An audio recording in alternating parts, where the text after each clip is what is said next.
I mean, of course, we see the VIX today under 40 instead of at 60 or 80. But as we said, historically, it's still high. And there are many folks who think that while we've had a V-shaped recovery to this point, we could see the W and dip back down, retest those lows. What are your thoughts?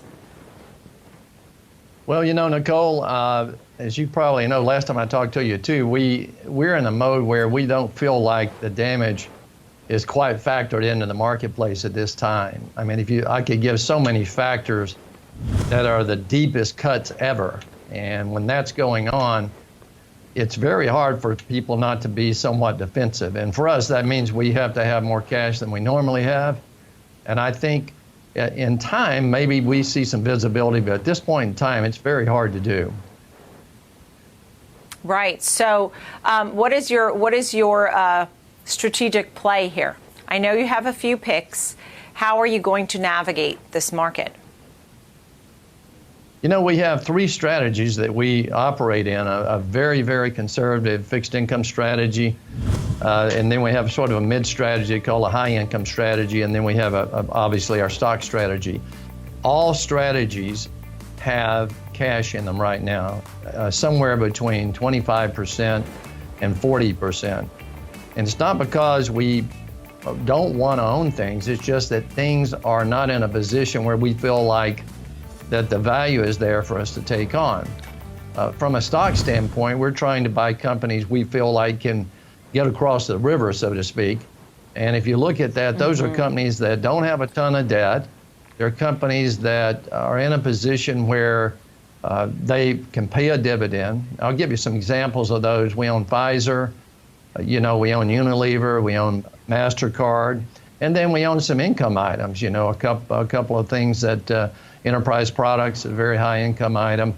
So we try to own things in here we feel like you can be helped with in seeing what transpires over the next 12 months or so. And we think these kinds of companies are the ones that will work. And those are names that we really recognize. A name like Unilever has Lipton, also Dove soap, just to name a few things that are under its radar. Hellmann's. These are everyday products. So while people may not recognize Unilever, it is a company that you note has an A+ credit rating, and that's important to you. It is important. You know, one of the things, if they were to look at Unilever brands, there's so many hundreds of them.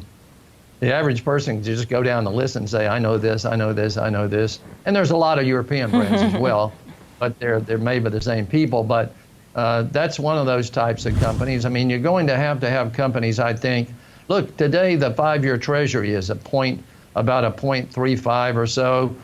If you think about that, a 3.5 or 4% dividend, or in the case of Enterprise, a 10% dividend, is really worth looking at, because you're not going to make any money on some of that paper out there right now. Yeah.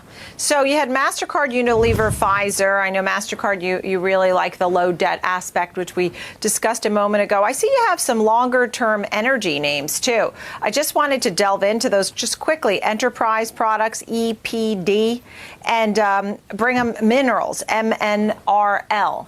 Tell me quickly about those.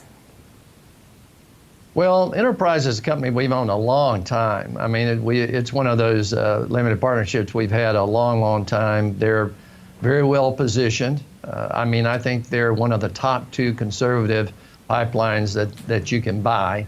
That's why we own them.